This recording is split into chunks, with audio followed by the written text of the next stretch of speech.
குர்ஆன் வசனம் சூரா ராதுடைய 28வது வசனம் அல்லஸீன ஆமனு வ தத்மஇன்னு குலூபுஹும் பிஸிக்ரில்லாஹ் அலா பிஸிக்ரில்லாஹி தத்மஇன்னுல் குலூப். அல்லாஹ்வை நினைவு கூறுவதால் அவர்களுடைய இதயங்கள் அமைதி பெறுகின்றன. அறிந்து கொள்க, அல்லாஹ்வை நினைவு கூறுவதால் தான் இதயங்கள் அமைதி பெறுகின்றன. இந்த வசனம் என்னை ஈர்த்த காரணம் இதயங்கள் அமைதி பெறுவதற்கான வழி சொல்வதால். இன்றைக்கு மக்களிடம், குறிப்பாக இளைஞர்களிடத்தில் இருக்கும் முக்கிய பிரச்சனை எதற்கெடுத்தாலும் ஸ்ட்ரெஸ், டிப்ரெஷன் என மன உளைச்சல் தான். ஏதாவது ஒரு விஷயத்தை பற்றி அதிகம் கவலைப்பட்டு மன உளைச்சலுக்கு ஆளாகுவது. அப்படி ஆகும்போது அதிலிருந்து விடுபட அல்லது அதை மறக்க வேறு விஷயங்களை மக்கள் நாடுகிறார்கள். சிலர் போதையின் பெருக்கம் செல்கிறார்கள். அதிகமானோர் இசையை விரும்புகிறார்கள். காதில் ஹெட்செட் மாட்டிக்கொண்டு உலகை மறந்தால் போதும், ஸ்ட்ரெஸ் ரிலீஃப் ஆகிவிடும் என்று எண்ணுகிறார்கள். ஆனால் இந்த தீர்வுகள் அனைத்தும் வெறும் மாயைதான்.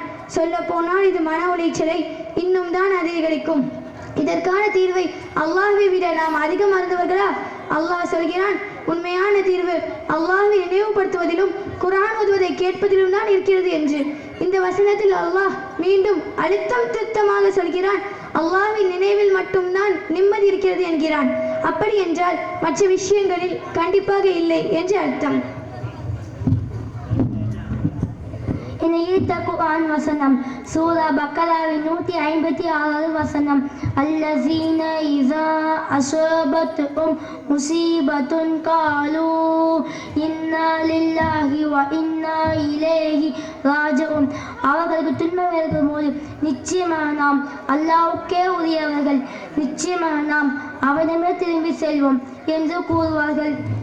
இந்த வசனம் ஈர்த்ததாக காரணம் துன்பத்திலும் ஈமானை வெளிப்படுத்துவது பற்றிய வசனம் என்பதால் மனிதர்கள் துன்பம் ஏற்பட்டு விட்டால் அதை ஐயோ, அச்சச்சோ, எம்மா, எப்பா என்று உணர்ச்சிகரமான வார்த்தையில் தான் கொண்டு வெளிப்படுத்துகிறார்கள்.